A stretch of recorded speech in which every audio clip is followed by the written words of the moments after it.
안녕하십니까. 법과 통하면 행복으로 통한다. 통통 법률아 놀자의 박지훈입니다. 오늘도 저와 함께 법 이야기를 전할 네 분 소개합니다. 안녕하세요. 안녕하세요.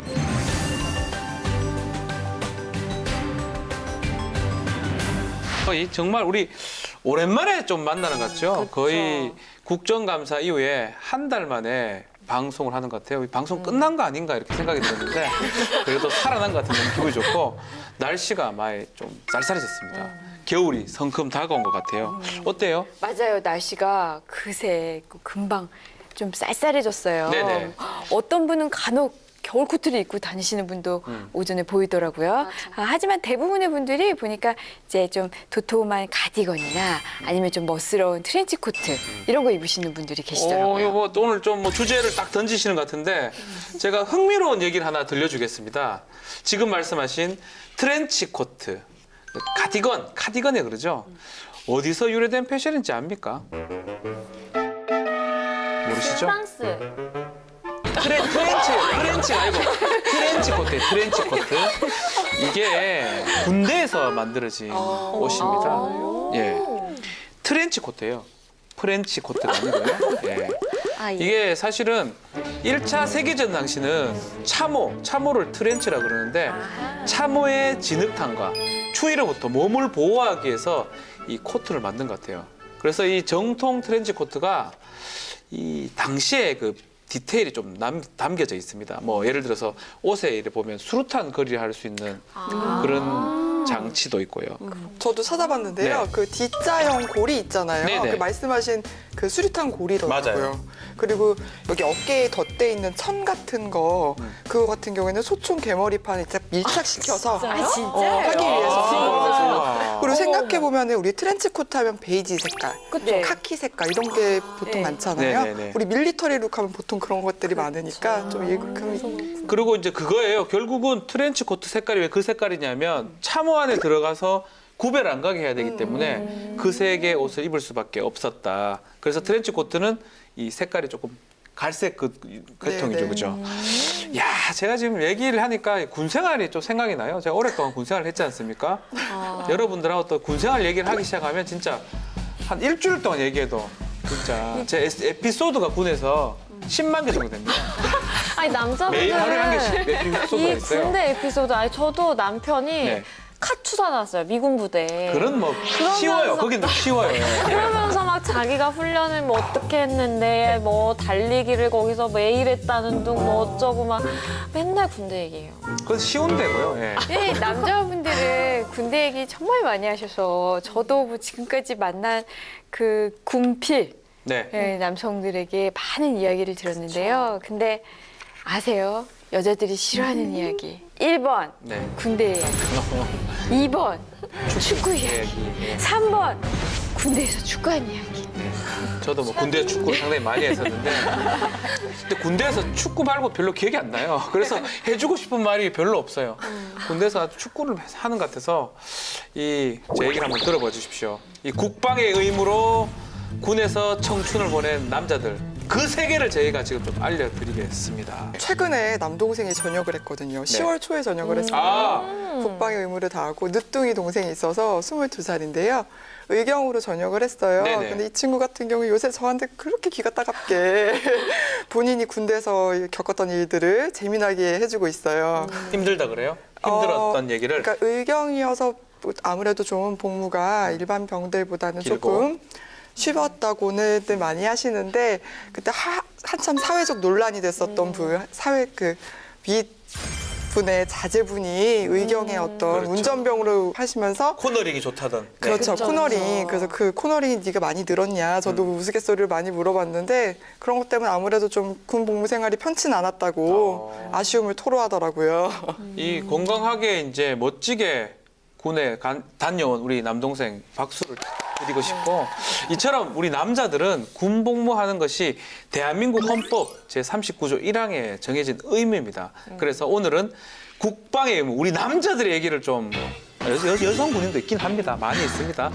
군대에 대한 얘기를 좀 해보려고 합니다. 오늘 다룰 법이 뭡니까? 네, 현재까지 국방부 홈페이지에 게시된 국방부와 관계된 법령은 법 그리고 시행령, 시행규칙 다 포함해서 265건이에요. 아. 근데 그 중에서 이제 우리가 오늘 다룰 법률은 세 가지인데 세 가지. 먼저 첫 번째는 병역법. 병역법은 대한민국 국민의 병역 의무에 관해서 규정함을 목적으로 제정됐고요. 1949년 8월 6일에 제정됐습니다. 두 번째로 볼 법은 군인 보수법인데요. 군인의 보수에 관한 사항을 정한 법인데요. 1963년에 제정돼서 지금까지 22차례 개정이 됐고요. 마지막으로 군인의 지위 및 복무에 관한 기본법을 볼 건데요. 이것은 군인의 기본권, 의무, 그리고 병영 생활에 대한 어떤 기본 상황을 정해서 목적이 선진 정예 강군 육성입니다. 목적 좋네요. 그런데 의외로 이 법이 제정된 지 얼마 안 됐어요. 네네. 2015년 12월 29일에 제정됐습니다. 이게 돈을 그때 전에는 좀 많이 못 받았습니다. 그래서 법이 늦게 제정된 게 아닌가 생각이 듭니다. 20대 국회 군대 관련된 법안 발의 현황이 어떻게 됩니까? 네, 먼저 병역법은요. 네. 현재까지 총 39건이 발의가 됐고 그중에 10건이 통과되고 29건이 계류 중입니다. 다음으로 군인 보수법은 병사들의 봉급액을 늘리자는 내용이고요. 현재까지 총 2건이 발의됐는데 모두 계류 중인 상태입니다. 마지막으로 군인의 지위 및 복무에 관한 기본법은 제정된 지 2년밖에 되지 않았는데요. 현재까지 총 7건이 발의됐는데 그중에 1건은 폐기되고 6건이 계류 중입니다. 많이 지금 계류 중이고 많이 이제 통과돼야 될 것 같습니다. 이제 본격적인 좀 얘기를 좀 나눠야 될 것 같은데 저 같은 경우는 장교로 이제 군 복무를 10년간을 했습니다. 여러분들에게 질문을 드리고 싶어요. 지금은 여군들도 상당히 많습니다. 여군들도 아주 지원을 해서 가는 분들이 있는데 여러분들은 군에 가라 그러면 어떻게 할 것 같아요? 저는 군에 갑니다. 예. 안 가도 되든 하더라도 저는 갔을 것 같아요. 진짜요? 네. 거짓말 같아요? 어때요? 일단은 병역의 의무를 다해야 되는 게 법적으로 강제가 돼 있다면 당연히 가겠지만 그게 아니라면 20대의 청춘 진짜 꽃다운 나이를 나라를 위해서 희생을 하는 거잖아요. 그렇기 때문에 아무래도 좀 쉽지는 않지 않을까. 아깝다는 생각이 조금은 듭니다. 양지희 아니 변호사님. 저도 남들 다 가야 된다. 그러면 별로 이렇게 거부감 없이 갈 텐데 그게 아니라 자원에서 너 갈래 말래 이러면 저는 꼭 해야 한다면 한 6개월 정도만 하면 어떨까? 그 정도면 캠핑이라 그러죠. 그걸. 네. 네. 네, 근데 실제로 성평등 차원에서 요새 그런 여론이 많이 형성이 되고 있는 것 같아요. 청와대 그 청원 게시판을 보시면 이런 내용의 글이 올라와 있고 여기에 이제 서명을 한 인원이 벌써 12만 명을 돌파했다고 하더라고요. 만약에 우리 네. MC한테 군대를 다시 가라. 이젠 못 다시 갑니다. 이젠 갈 수가 없습니다. 왜요? 힘들어요. 제가 악몽 중에 2가지 악몽이 있어요. 하나가 고시 시험 칠 때 새로 치는 거. 누구나 꾸는 꿈. 그보다 더 괴로운 꿈이 입대했던 날이 기억이 나요. 훈련 받았을 때. 어머. 옷에 막 명찰 달고 이런 기억나거든요. 그게 충분히 진짜 너무나 공포스럽고 다시 갈 수는 없다라는 생각이 듭니다. 근데 군대를 처음에 그러니까 어떻게 가게 되는 거죠? 처음 시작이? 동생 보냈잖아요. 제가 최근에 동생을 보내봤지 않습니까? 좀 알죠? 네, 공부를 좀 해봤는데요. 현재 대한민국 국민인 남성은 18세부터 병역 준비역에 편입이 되고요. 만 19세부터 이제 신체가 병역을 의무를 할 수 있는지 이행할 수 있는지 병역 판정 검사를 받게 됩니다. 이후에 신체 등급을 1급에서 4급까지 판정을 받은 사람은 20세부터 35세 이전에 자신의 신체 등급에 따라서 병역의 의무를 이행하면 됩니다. 야, 지금 좀 정말 잘 알고 있는데 신체 등급을 부여를 받습니다. 1에서 4급까지 이제 돼가지고 현역에 가는 경우도 있고요. 현역에 가면 21개월을 복무를 해야 되고 현역이 아닌 사회복무요원은 24개월을 복무를 해야 됩니다. 1급, 4급에 해당하는 현역 입영 대상자들은 30일 이전에 병역 통지서를 받아서 우리 소위 말해 영장 나왔어 이런 얘기 하죠. 그 영장. 그거를 받고 입대를 하게 되는데 만약에 이제 이 병역법 규정이 돼 있는데요. 단축을 할 때는 최소 얼마 일정에 송달을 해야 될지 이런 규정은 사실 없습니다. 잠깐만요. 네. 그러면 현역병은 30일 이전에 통지서를 받는다라고 아까 말씀하셨잖아요. 그러면 현역병 말고 사회복무요원은 그런 규정이 없어요? 아무 때나 그냥 영장이 오는 건가요? 정말 문제가 좀 있죠. 네. 그런 사건이 있었어요. 네네네. 네, 실제로 입영 날짜를 불과 이틀 앞두고 소집 통지서를 받은 20대가 이제 입영에 불응한 사건이었는데요.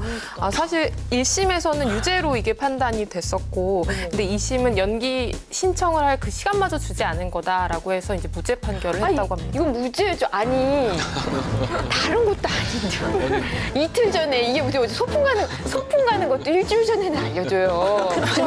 이틀 전에 연락 와서 네 군대 가야 된대. 아니 이거 너무한데? 아 진짜 한 달도 짧은 것 같아요. 뭐 복무 기간이 진짜 하루 이틀도 그렇죠. 아니고 진짜 오랜 기간에 하는 건데 인생의 또 큰 부분을 차지하는 그렇죠. 20대 청춘을 보내는 건데 인생 계획을 짜려면 뭐 반년 정도는 그렇죠. 전에 알려줘야 되는 거 아닌가? 그러니까 아니 그냥 생각해보더라도 군대 가기 전에 해야 될 일이 얼마나 많아. 정리할 것도 많고. 근데 우리- 이틀 전이면 너무 우리 뭐 우리 남자들은 군대 가기 전에 6개월부터 정리를 하기 시작합니다. 계속 술 마시러 댕기고 군대 간다고 얼마나 자랑을 하는지 그 정도 준비를 해야지만이 마음 편하게 입대를 할 수가 있는데 이틀 전에 전화 와서 군대 가야 됩니다라고 하면 충격 받을 것 같기는 합니다. 근데 현행법이 좀 문제입니다. 현행법에 따르면 병무청이 병역 의무자한테 이 병역 의무 그 부가 통지서를 이제 하도록 돼 있는데 이 송달 규정이 병역법에 없어요. 없고 병역 의무 부가 통지서 송달 및 전자우편센터 운영 규정에 돼 있는데 단순히 30일 이전에 송달하도록 돼 있습니다. 그리고 단축 규정도 사실 없고요. 단축됐을 때 최소 송달일 규정이 있어야 되는데 그것도 지금 없기 때문에 이 사회복무요원 같은 경우는 규정 미비로 인해 가지고 결국은 일주일 전 아니면 이틀 전에 그렇게 받게 된 것입니다. 이 법안이 좀 발의됐죠. 이거 문제가 좀 있는 거 아닙니까? 네, 발의가 됐어요. 찾아보니까 우선 이 병역 의무자가 병역 의무를 이행하기 전에 좀 최소한의 준비 기간, 이런 최소한의 여유 기간을 주도록 병역 의무부가 통지서를 원칙적으로는 병역 의무 이행일로부터 30일 이전까지는 받아볼 수 있게 네. 송달하도록 했고요. 예외적으로 단축하는 경우도 그 기간 제한을 뒀어요. 15일까지밖에 단축을 못해요. 15일 전까지는 반드시 송달하도록 하는 내용으로요. 지난 5월 15일 김명연 의원이 대표 발의했습니다. 이것도 좀 약해요. 한 3달은 줘야 돼요. 3달. 마음 같아서. 3달을 줘야지 보름이면 마음의 준비가 안 됩니다. 사실 짧아 보입니다. 예. 제 생각에는 어떤 경우라도 최소 한 달은 줘야 되는 것 그렇죠. 같은데요. 그래도 일단은 15일이라도 규정을 두는 게 없는 것보다는 낫잖아요. 그리고 또 현재까지 발의된 법안 중에 최소 송달일에 대한 게 이것뿐이니까 이거라도 좀 꼭 통과됐으면 하는 바람입니다. 네, 15일이라도 조금 지켜주면 그래도 술도 한 잔 먹고 친구들 정리도 좀 하고 그렇죠. 되지 않을까 생각이 듭니다. 네. 아니, 근데 이 병역 의무부가 통지서 이건 어떻게 배달이 되는 거예요? 이거는 그 현행법에 따르면 네. 매년 병역 의무부가 통지를 위해서 그냥 일반 우편이나 아니면 등기 우편으로 그냥 송달한다고 해요. 청년들 사이에 그 스마트폰 보급률이 90% 이상에 달하는데요. 우편 송달을 한다는 건 조금 시대에 뒤떨어진 게 아닌가 싶은 생각이 들어요. 만약에 뭐 받아보질 못할 수도 있고 아니면은 원하지 않는데 다른 사람이 그걸 볼 수도 있지 않을까요? 좀 그렇죠. 아니 네. 우리나라가 정보통신과 관련해서는 선진국 아닙니까? 강국이죠. 예. 지금 모두가 대부분의 그 젊은이들이 스마트폰을 갖고 있는데 말씀하신 것처럼 그래서 발의된 법안이 있어요. 스마트폰 그 애플리케이션을 이런 활용한 전자문서를 통해서 네. 당신은 이제 병역 의무가 있다라는 거를 통지해 주는 건데요. 근데 이게 단순히 편리한 것뿐만 아니라 이게 또 예산도 절감되거든요. 우편 비용 다 들어요. 등기되면은 다 그 비용 들고 그 비용도 획기적으로 절감할 수 있다는 측면에서 저는 참 좋아 보이는데 지난 8월 28일에 백승주 의원이 대표 발의한 내용입니다. 이게 예전에 보면 예비군 훈련도 막 그 예비군 그 훈련소의 그 병사들이 집에 와서 우편 주고 가고 막 이랬었어요. 등기 뭐 이렇게 주고 이래 했었는데 이렇게 아날로그 방식이 필요한 적도 있겠지만 지금 세상이 좀 많이 변했기 때문에 좀 스마트한 방식이 좀 있어야 될 것 같습니다. 뭐 이 법안 좀 통과돼서 애플리케이션으로 좀 됐으면 하는 생각이 좀 드네요. 이제 병역 의무부가 통지를 받고 입대를 했습니다. 입대를 하게 되면 복무 기간이 어떻게 되는지 압니까? 양순 네. 기자님? 우리나라 복무 기간이요 전쟁 직후에 36개월이었다고 3년. 합니다. 예. 3년이라는 시간 이렇게 얘기했어요. 그래서 예전에. 노래도 예. 3년이라고 많이 나오죠. 이후 50년 동안 이 33개월, 30개월, 26개월 이렇게 차츰차츰 줄어나가다가 2011년에 현재 복무 기간이 21개월로 최종 조정이 된 상태입니다. 네. 이게 그리고 또 중요한 게 월급이 또 중요하잖아요. 이 오랜 세월 동안 군 복무 기간이 변한 것처럼 월급도 굉장히 많이 변했는데요. 1970년에 병장 월급이 900원이었죠. 900원이면 뭘 할 수 있는 거죠? 그래도 그때 당시에 당시에 물가를 생각하면 괜찮은 거예요? 낮긴 낮지만 적긴 적기만. 뭐 짜장면 몇 그릇 사 먹을 수 있지 않을까 그래요? 생각이 드는데. 10년 뒤인 1980년에는 3,900원. 어. 그래서 조금씩 이제 오르다가 뭐 동결되고 뭐 이렇게 반복을 하면서 병장 월급이 2011년이 돼서야 처음 10만 원을 돌파했고요. 2017년 현재는 얼마냐? 병장의 월급이 처음으로 20만 원을 넘어서 21만 6천 원입니다. 괜찮네요. 예. 금액만 아닌가요? 보면 네. 그 70년대 900원과 비교를 했을 때 올해 21만 6천 원은 참 많이 오른 거죠. 근데 네. 임 변호사님께서 말씀하신 것처럼 물가가 참 많이 상승했다는 거를 또 잊으면 안 되는데요. 그 70년대에는 짜장면 한 그릇의 가격이 100원이었지만 현재는 껌값이네요. 네. 지금 보면 근데 현재는 평균 한 5천 원 정도 되잖아요. 아, 그렇죠. 그러니까 뭐 맛있는 간식이라도 좀 사 먹고 속옷도 한 벌 사고 하려면 사실 좀 턱없이 부족한 금액인 것 같아요. 맞아요. 맞습니다. 물론 그러니까 군대를 가지는 않았지만 네. 가보면 돈 쓸 일이 별로 없을 것 같기는 해요. 근데 돈 쓸 일이 없다 그래서 돈을 안 주는 건 좀 너무 야박하잖아요? 돈 쓰는 게 많아요. 아, 많아요? 근데 매점이라고 있어요. 그러니까. PX에 가면 아, 먹는데. 병사들이 줄 쫙 서 있습니다. 그래서 냉동 음식 꽁꽁이라 이렇게 표현하는데 냉동 음식은 꽁꽁이. 얼마나 맛있는데요. 네. 돈은 많이 줘야 되겠네요. 네, 비쌉니다. 그 올해 최저임금이 시간당 6,470원이죠. 네. 올해 이걸 8시간 기준으로 환산을 하면은 하루에 1급이 51,760원이고요. 네. 주 40시간 일했다고 치면 월급으로는 135만 2,230원이에요. 그럼 우리나라 병사 월급은 얼마냐? 이 최저임금의 16%밖에 되지 않아요. 16%? 이거를 시급으로 계산하면 1,000원이 조금 넘거든요. 아. 그러니까 1,000원 정도면은 사실 요새 과자 한 봉지도 사기 어려운 비싸요. 금액이에요. 그래서 요새 젊은이들 사이에서는 애국페이다. 애국페이다. 페이. 그래도 내년에는 2배 정도 올린다고 지금 합니다. 금액 자체가 40만 원 5,996원으로 오른다 하는데 이거 적정한 금액인가요? 일단 오른다는 거에 너무 고무적이고 네. 반가운 일이긴 한데요. 근데 또 좀 너무 적은 거 아닌가 생각이 들어요. 나라를 위해서 그렇게 고생을 하는데 그리고 우리가 또 간식 얘기도 하고 하기는 했지만 좀 아무래도 생계를 책임지고 있었던 친구들도 있었을 거란 말이에요. 그렇게 생각하면은 이 시간을 쓰고 있다고 생각을 하면은 단순히 돈 문제로 해결할 것은 아니다라는 생각은 들고 좀 많은 혜택을 줘야 되지 않을까 하는 생각이 듭니다. 근데 그래요. 이게 군에 돈 벌러 간다고 또 군대에 얘기하기는 좀 어렵고요. 또 군의 예산 같은 게 재정 같은 게 또 허락한다면 뭐 당연히 하겠지만 만약에 60만 대군한테 그 많은 돈을 준다 그러면 예산이 부족할 수 있거든요. 저도 딱 처음에 드는 생각이 네. 약간 이게 재정적으로 괜찮나? 왜냐면 남자 다 가는 거라고 보면 되잖아요, 기본적으로. 네. 그러면 이거 갑자기 2배를 인상했을 때 좀 재정적으로는 부담되지 않을까 싶어서 조금 우려되는 점도 있기는 해요. 그러니까 돈 많이 주면 서로 하려고 그러죠. 아, 그렇진 않지요. 그러니까. 네. 재정상으로 좀 부담이 될 수도 있지만 사실 이거는 국가를 위한 희생이고 봉사잖아요. 네. 그래서 좀 적정한 임금으로 보상을 해줄 필요가 있다고 봐요. 그래서 제 생각에는 한 최저임금의 50% 정도는 줘야 되지 않을까. 저도 김 기자 말에 적극 공감합니다. 정말 50% 정도는 좀 보장을 좀 해줘야 됩니다. 힘들거든요. 안 가는 사람들하고 비교해 보면 그래서 이에 대한 논의가 지난달에 있었죠. 네, 맞습니다. 지난 6월 국방부가 2018년도 그 병장 월급을 현재보다 88% 인상한 40만 5,996원으로 올린다고 했었는데요. 네, 10월 12일, 지난 10월 12일 국회 국방위원회 국정감사 업무 보고에서는 병장 월급을 2022년까지, 네. 그러니까 앞으로 5년 후에는 2017년 최저임금의 50%가 되도록 오. 연차적으로 인상 계획을 수립했다고 밝혔어요. 네. 이 계획에 따르면요. 병장 월급이 올해 21만 6천 원이잖아요. 그렇죠. 내년에 40만 약 5,700원이 되죠.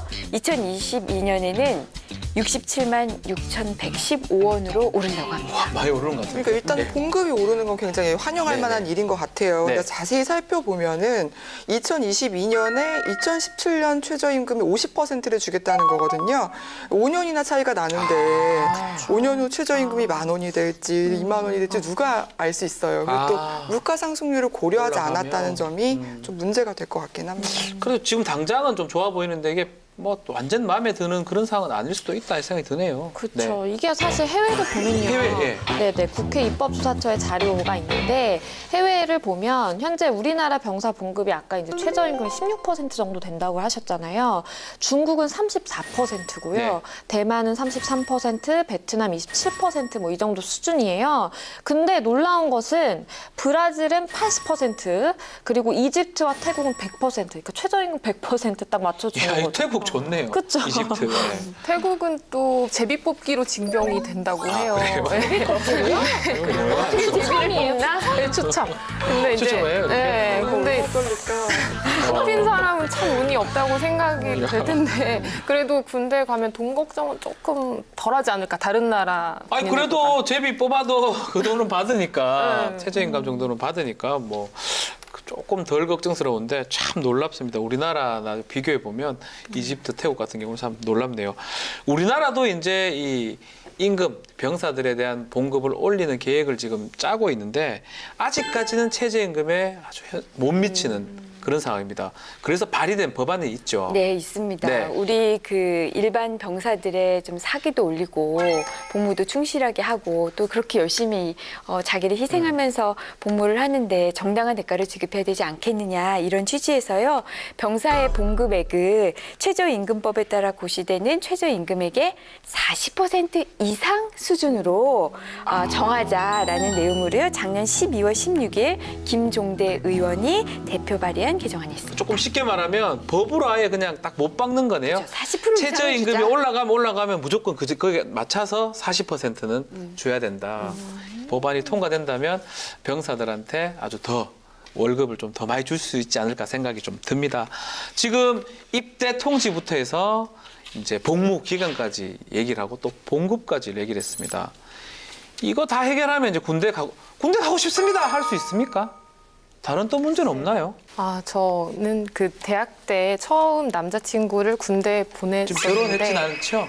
결혼도 했습니다. 근데 이 얘기를 해도 우와. 될지. 근데 참 그게 기억에 많이 남아가지고요. 네네네. 이 친구가 이제 그 편지를 쓰면서 잠수복과 나비라는 책이 있어요. 네네. 근데 그 의식은 깨어 있지만 자기 몸이 이제 움직이지 않는 그 식물인간의 뭐 생활이랄까요? 그런 걸 묘사한 책인데 본인이 지금 군대 내에서 겪고 있는 게 그것과 정말 유사하다는 거예요. 그러니까 상관들이 강압적이고 군대 문화가 굉장히 폭력적인데 본인은 거기서 아무것도 할 수 없어서 이런 느껴지는 무력감이 정말 힘들다.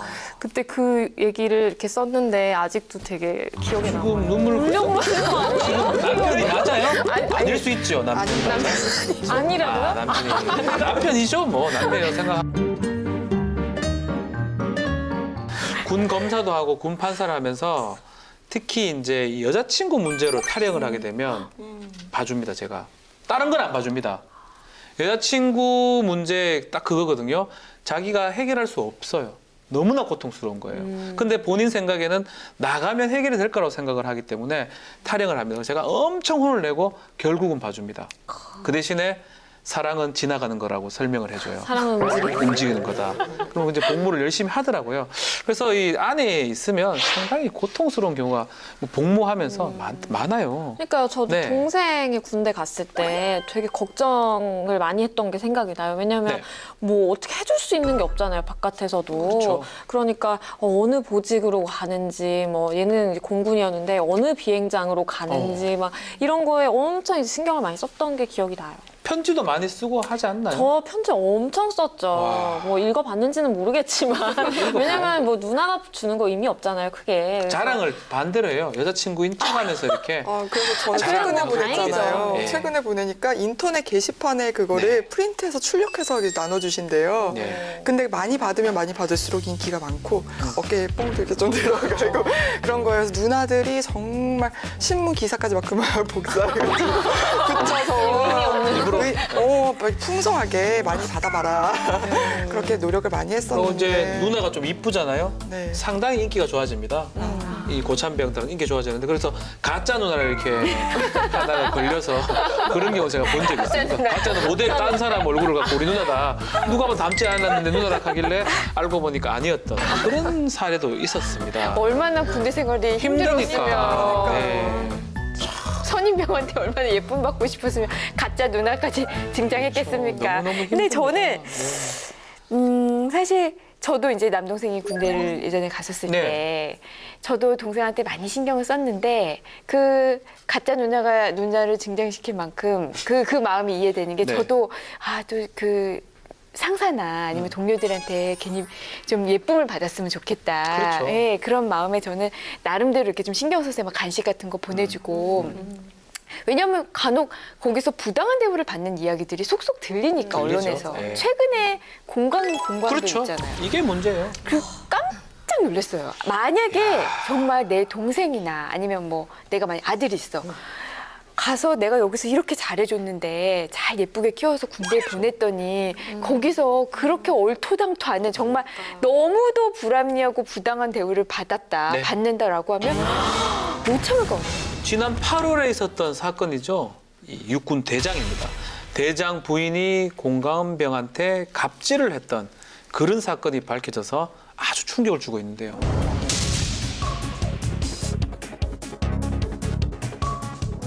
네. 공관병이란 쉽게 말해서 연대장 이상 지휘관이 거주하는 공관의 관리병입니다. 그렇죠. 저는 이 뉴스를 접하기 전에는 실제 이런 직책이 있는 것도 몰랐어요. 근데 지위를 남용해서 하급자를 괴롭히는 것만큼 진짜 악질적인 경우도 없다는 생각이 들더라고요. 근데 정말 얼마나 많은 악행을 저질렀냐면요. 뭐 다들 아시겠지만 일단은 관사에 근무하는 공관병이랑 조리병을 그냥 하인다로 조직했고 근무 시간도 초과해서 근무하는 것은 뭐 부지기수였고 굉장히 모욕적인 언사, 뭐 부모님을 거론하면서 모욕적인 언사도 했고요. 그리고 저는 진짜 충격적이었던 게 우리가 식당에 가가지고 호출벨 누르면 띵동 하면 이제 이렇게 직원분들이 이거 호출벨 있잖아요. 이거를 다 팔찌를 채워가지고서는 부르기도 귀찮아가지고 띵동 누르면 달려오게끔. 이게 너무 전 충격적이었어요. 그 밖에 이제 언론에 알려진 거 보면은 사실 이건 공관병이 아니라 그냥 그 집에 약간 노예가 아닌가라는 생각이 들 정도의 하인 사례들도 같죠. 있었어요. 그렇죠. 아들에게 전을 간식으로 줘라. 근데 그걸 깜빡한 거예요. 네네. 그랬더니 전을 얼굴에 집어던졌다. 전사대기라고 그러죠. 네. 전사대기. 우리 여성 패널 분들 참 저는 할 말이 참 많습니다. 군에 대해서는. 그렇지만 그렇게 말하지 않겠습니다. 이거는 사실은 빙산의 또 일각이에요. 그래서 요 사건을 기점으로 좀 군 문화가 좀 변화해야 되는데 그래서 지금 이 공관병에 대한 갑질 전말이 드러나니까 국민들이 막 모두가 분노를 하게 되고 결국은 공관병 제도 자체를 폐지하게 됩니다. 그리고 군대 문화에 대해서 더 국민들이 관심을 가지게 된 게 아닌가.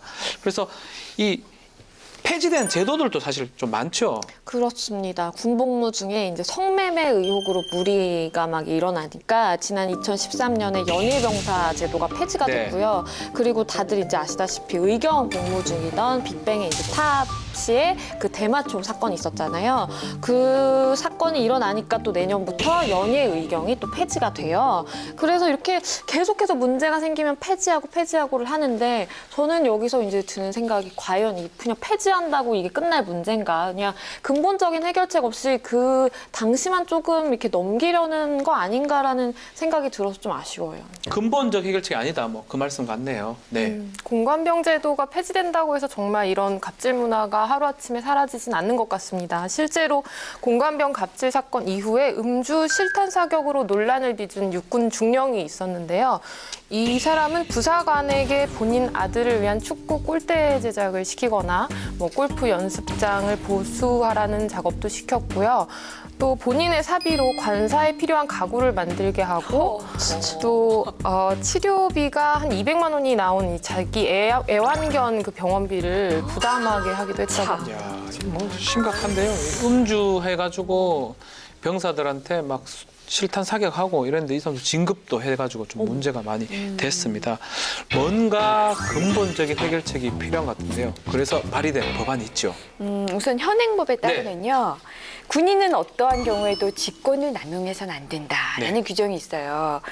그런데 도대체 직권 남용이 뭐냐. 내용이 너무 구체적이지 않죠. 이래서 혼란을 야기해 왔는데요. 그래서 이 직권 남용 부분을 구체화하자. 그렇게 해서 어떤 상사의 부당한 지시, 이렇게 부당한 앞서 얘기한 특히 사적인 부당한 지시, 이런 나아가서 결국 결과적으로 인권 유린까지 되는 이런 일들을 방지해서 군인의 기본권을 보호하자, 복무환경을 개선하자 이런 그 목적으로 지난 8월 29일 김종대 의원이 대표 발의한 개정안이 있습니다. 네, 저희가 이제 제가 군 검사, 군 판사 할 당시에 이 직권남용죄 부분이 사실 애매한 측면이 좀 많아서 무죄가 좀 많이 됐어요. 그래서 이 지금 김종대 의원이 발의한 부분은 아주 그 금지되는 행위의 상대방을 또 다른 군인으로 한정해가지고 수범자하고 규율 대상을 명확하게 하고 또 직권남용 내용 자체도 어떠한 행동 자체가 직권남용인지 군인의 개개인 사적인 사무의 지시와 지시를 받는 군인의 직무에 아닌 영역으로 구별해서 지금 그 범위를 명확하기 때문에 아마 이거를 통해서 처벌이 좀 더 강화되지 않을까 이 생각이 좀 듭니다. 앞으로 이제 요 법조항이 통과가 된다 그러면 직권남용 중에 이런 행동을 하게 되면 직권남용이 되기 때문에 처벌하는 게 더 명확해지지 않을까 생각이 좀 듭니다. 물론 이 규정만으로 네. 이렇게 직권남용 부분을 구체화하는 이것만으로 이런 갑질 이런 게 없어진다. 이거 보장은 할 수 없겠죠. 하지만 분명히 의미는 있다고 봐요. 말씀하신 의미가 것처럼 있죠. 예. 예, 금지되는 행위를 구체화하면 내가 이렇게 하면 이건 정말 안 되는 거구나라는 이 지켜야 되는 사람들이 확실하게 알 수 있잖아요. 실제로 이제 공감병 관련해서 그런 일이 더 반복이 되니까 제가 인권과에서 근무를 했었거든요. 이렇게 하면 안 된다라고 다 지침을 만들었었어요. 그 지침을 만들었음에도 불구하고 이행을 못 하는 거거든요. 이제 결국은 이 법을 통해서 만약 이제 규율을 해놓는다 그러면 아마도 이제 이건 하면 안 되는구나 더 알 수 있지 않을까 생각이 듭니다. 저는 처벌 규정을 좀 강화해가지고 그쪽에 앉은 사람이 저 자리에 앉아 있으면 거의 사형 이런 위주로 자꾸 처벌을 한다 이거. 분노가 생기죠. 분노 생길 수 있죠. 예. 그렇게 하지 않는 이상 상급자 갑질이 좀 계속될 것 같다는 우려가 뭐 있어요. 한 10년 정도 정말 10년? 필요하다면 네, 그럼요. 물론이죠. 그 자리가 뭐 기가 흐르나요? 네.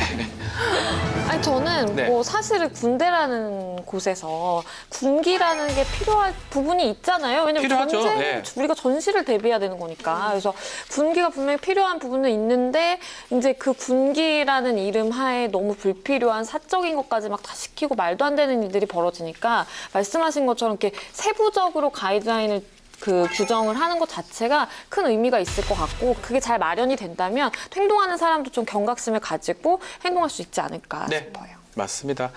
지금 이제 군에 대한 얘기를 지금 많이 나누고 있는데 뭐 제가 오늘 좀 날아다닌 것 같지 않습니까? 군대에서 뭐 판사도 하고요. 검사도 하고요. 인권을 제가 담당을 하게 되고요. 소송 수행도 하고 뭐 많은 것을 했습니다. 그래서 군에 있으면서 이 병사들의 인권을 제가 책임을 지다 보니까 많은 사건들을 봤는데 뭐 그런 사건도 있었어요. 우리 TV 프로그램 중에 복불복 같은 거 있잖아요. 네네네. 그래서 막 게임을 해가지고 지면 밖에서 자고 군에서 그렇게 해가지고 군에서요? 징계를 내린 적도 있어요. 근데 사실은 이 장교나 부사관이 이제 직업 군인이고요. 병사가 이제 의무적으로 들어오는 사람들인데 직업 군인들이 이제 갑질을 하는 경우도 있지만 병사 상호 간에 그런 어떤 놀이 같은 행동을 하다가 그걸 받아들인 입장에서는 놀이가 아니라서 그렇죠. 아주 갑질 피해가 되는 괴롭힘이 되는 그런 경우도 사실 많은 것 같습니다. 이게 가장 큰 사건이 있잖아요. 최근에 그 윤일병 사건 하면 기억이 나실 이건 거예요. 심각했죠. 정말 심각해서 당시 윤일병이 만두를 먹다가 네. 사망을 했다. 기도가 막혀서 숨졌다고 발표가 됐었는데 조사를 해보니까 실제 사인이 선임병들의 구타와 가혹행위였던 것으로 밝혀져서 굉장히 충격을 줬었죠. 그래서 이 가혹행위에 참가했던 사람들이 다 그 법원에서 형을 받았는데요. 우선 주범인 이병장은 살인죄가 인정이 됐어요. 그렇죠. 그래서 징역 40년이 이제 확정이 됐고요. 그 외 폭행에 가담한 3명이 폭행치사죄로 징역 7년, 그리고 관리 감독을 하는 그 병사의 범행을 방조한 혐의로 그 유하사에게는 징역 5년이 선고돼서 확정이 됐습니다. 참 안타까운 사건인데요. 이 사건은 뭐 저 관계된 그 변호 업무를 좀 해서 말씀을 좀 드리면 사실은 끝까지 속이려고 그랬어요. 계속 감추고 정말 만두를 먹은 것처럼 막 만들어서 하다가 한 사람의 또 양심 고백에 의해서 특히 이 독립 의무대인데 입실 왔던 그 병사가 환자 병사가 그 얘기를 함으로써 밝혀진 거거든요. 만약에 그 어떤 양심 고백이라든지 그 얘기가 없었다 그러면 끝까지 묻혔지 않을까. 혼자 그걸 먹다가 사망한 것처럼 되지 않았을까. 안타까운 사건인데 결국 알고 보니까 부검 같은 걸 다 해보니까 온몸에 뭐 구타 자국이 있었기 때문에 계속적으로 반복되게 폭행을 행사한 거고 살인죄까지 이게 적용했던 그런 안타까운 사건입니다. 이게 국방 의무를 하러 보냈는데 이 가족들 또 부모님 입장에서 이렇게 아들이 주검이 돼서 돌아온다 그러면 뭐 진짜 충격이지 않겠습니까?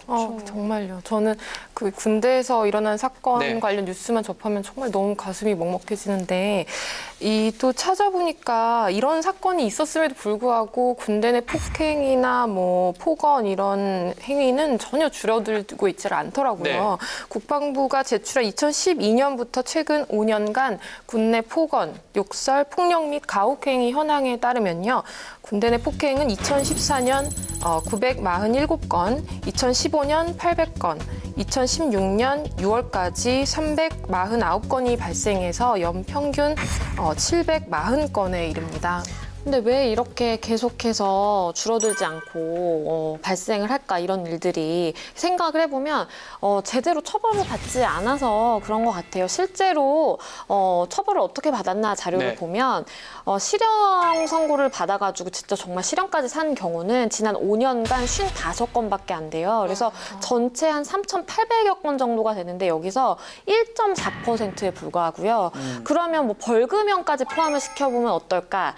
벌금형까지 합치더라도 이게 555건이어서 한 14% 정도만 처벌을 받은 거예요. 그러니까 처벌이 너무 솜방망이 처벌이다라는 비판이 좀 나올 수밖에 없죠. 너무 심각하네요. 사실 뭐 이거는 제가 군 법무관 하면서 군 판사 하면서도 많이 느꼈던 부분입니다.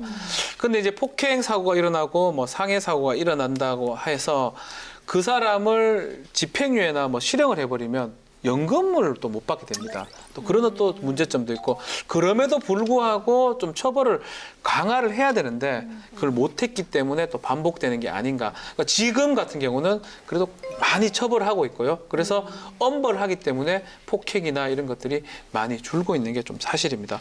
만약에 군에 가서 이 고참이라든지 위에 있는 그 병사가 나를 괴롭힌다. 어떻게 해야 될까요? 이 현행법에서는요, 군인이 권리 구제를 위해서 이제 군인이 상관한테 의견의 건의를 할 수가 있습니다. 네. 그리고 군 생활의 고충에 대해서 전문 상담관을 이용을 해서 상담을 받을 수 있도록 하게 하고 있는데요.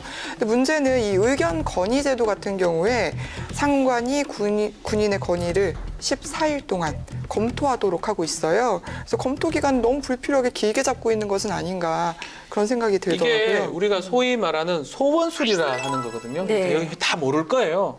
다 불러 모아놓고 이 부대에 문제점이 있으면 편지를 써라라고 하는데 지금은 안 그런데 예전에는 같이 앉아서 썼어요. 앞에 병장이 앉아 있고 이등병이 이렇게 병장 눈치 보면서 너 뭐 정리 이렇게 될 수 있기 때문에 요새는 좀 바뀌었어요. 또 지휘관한테 직접 마음의 편지를 쓸 수 있긴 한데, 근데 또 문제는 뭐냐면 허위 사실도 적는 경우도 있어요. 그래요? 네.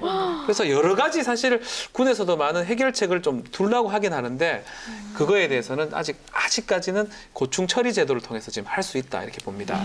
아까 네. 그 양 기자님 그 뭐 검토 기간만 14일 문제다라고 하셨는데요. 그 외에도 이 전문 상담관 이 제도가 딱 듣기만 하면 참 좋죠. 좋아 보이잖아요. 그런데 이게 참 활용도가 많이 떨어진다고 해요. 네. 이걸 제도 활용이 제대로 이루어지지 않고 있고요. 또 하나 사실 그 정도의 그 전문 상담이 필요할 정도면 이런 경우가 많거든요. 이제 구타나 왕따 이렇게 당하는 병사들이 많은데 이 전문 상담관이 좀 더 이러한 병사들을 좀 이렇게 구조할 수 있는 어떤 그렇죠. 실효적인 조치를 좀 할 수 있는 그런 그 권한을 좀 주어줘야 된다 이런 목소리도 맞습니다. 있습니다. 병영생활 전문 상담관이 부대마다 이제 있는데 이 사람들을 적극 좀 활용해가지고 병사들하고 상담을 좀 해서 이런 문제를 해결하면 좋겠다 이 생각이 듭니다. 근데 14일의 시간이라는 거 조금 길지 않나요? 그러니까요. 14일 아니 지금 왜냐하면 이런 고통을 당하는 사람은 14일 하루도 견디기 그렇죠. 하루도 힘든데 2주 동안이나 검토만 한다 그럼 검토하는 동안 검토가 끝나기 전에는 어떤 조치도 안 취해준다는 거잖아요. 그렇죠. 그 14일 동안 어떤 일이 일어날 줄 아나요? 또 너무 긴 것 같은데요. 그 기간 동안 굉장히 또 고통받고 상황이 악화될 수 있어서 문제인 것 같아요. 또 생각해보면 군대처럼 상명하복이 철저한 곳에서 문제 제기를 했다는 것 자체가 참 이 병사가 겪고 있는 고충이 너무 심각하다는 반증일 거잖아요. 그렇죠. 그래서 최대한 즉시 조사를 하고 전문 상담관에게 심리적으로 도움을 받는 게 필요하다고 생각합니다. 미국의 군사력 평가 기관입니다. 글로벌 파이어 파워가 공개한 2017년도 군사력 순위에 따르면 총 127개의 나라 중에 우리나라 군사력이 11위입니다. 11위. 엄청나지 않습니까? 그럼에도 불구하고 가혹행위라든지 폭행 이런 것들은 이 11위의 군사력에 좀 어울리지 않는 것 같은데 다른 나라는 지금 어떻게 좀 해결하고 있습니까? 이게요. 네. 징병제와 모병제를 막론하고 영내 생활을 하는 군인들의 점호를 조금 살펴보면 미국, 독일, 뭐 영국, 프랑스 이런 대부분의 군대에서도 저도 몰랐는데 아침 점호만 한대요. 근데 우리나라 같은 경우는 아침 저녁 다 하잖아요. 다 그죠? 합니다. 예. 그렇죠. 근데 이렇게 아침 점호만 하는 이유가 일과 후에는 자유로운 외출이 가능하기 때문에 저녁 점호라는 개념 자체가 아예 그러니까 성립하지가 않고 좋다. 그리고 일과 후에는 그냥 자율적으로 보내는 시간인데 왜 과도하게 사생활 침해를 하느냐라 그래서 저녁 점호는 아예 없다 그래요. 이것도 좀 되게 신선한 이야. 것 같아요. 좋은 것 같은데요? 네. 특이한 게요. 우리나라랑 같이 그 징병제를 하고 있는 이스라엘군 같은 경우에는요. 대체로 주말에는 그 자유로운 외출이 가능하답니다. 그리고 싱가포르 군 같은 경우에는 훈련소를 나와서 이제 4대 배치를 받잖아요. 그럼 영내 생활을 하지 않고 이제 출퇴근 근무를 하는 거죠. 공무원이네요. 그렇죠. 괜찮은 것 같아요. 괜찮은 것 같아요. 예. 이스라엘이 군사력이 15위예요. 징병제인데요. 여기는 군대 내 사고가 거의 없다고 해요. 그래서 그 이유를 찾아봤더니 우리나라와는 좀 큰 차이가 있는데요. 우선 자율성이 보장이 되고요. 사생활 문제도 포함해서 의사소통이 굉장히 자유롭대요. 그리고 위계 질서가 엄격하지 않다고 합니다. 이러면은 참 군사력이 약할 것 같은데 그래도 그렇죠. 15위입니다. 15위. 이야. 좀 더 자세히 설명을 하자면요. 먼저 우리나라 군인은 2개월에서 4개월에 한 번씩 휴가를 가는데 이스라엘 군은 1주에서 3주에 한 번 휴가를 간다고 해요. 또 언제 어디서나 그 휴대전화 사용이 가능한데요. 물론 군사작전이나 훈련 중에는 사용할 수 없고 부대 시설 촬영도 금지돼 있지만 그 일과 시간이 끝나면 막사나 숙소 뭐 어디든지 이 핸드폰을 사용할 수 있게 해놔서 구타나 뭐 집단 따돌림, 성희롱 이런 문제에 직면했을 때 외부에 알리기가 굉장히 쉽다고 합니다. 그러니까 이스라엘 군을 좀 참조하면 좋을 것 같습니다. 우리 좀 전에 상담관 제도 같은 걸 얘기를 좀 했는데 이 상담관 제도, 또 의견 건의 제도 이런 거에 대해서 좀 해결 방안들이 좀 있습니까?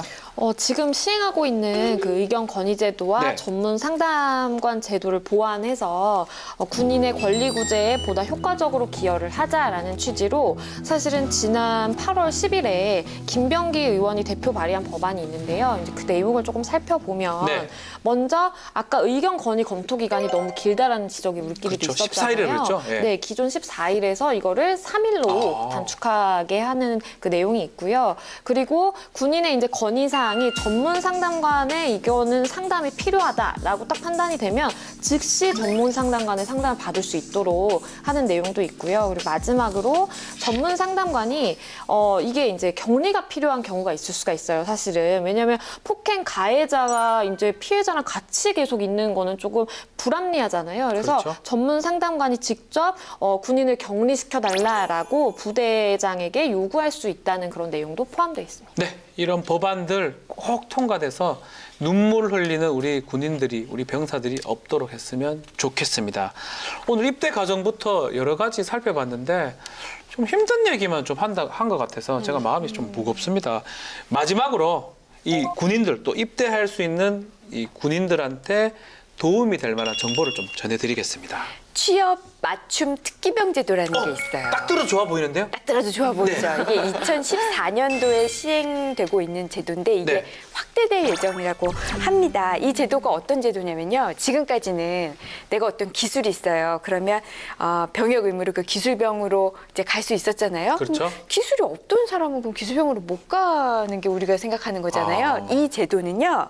병역 의무자한테 입영 전에, 그러니까 군대 가기 전에 어떤 기술 훈련을 할 기회를 제공합니다. 군대 가기 전에 너 우선 기술을 좀 배워. 그 다음에 그 기술에 맞는 기술병으로 복무를 해요.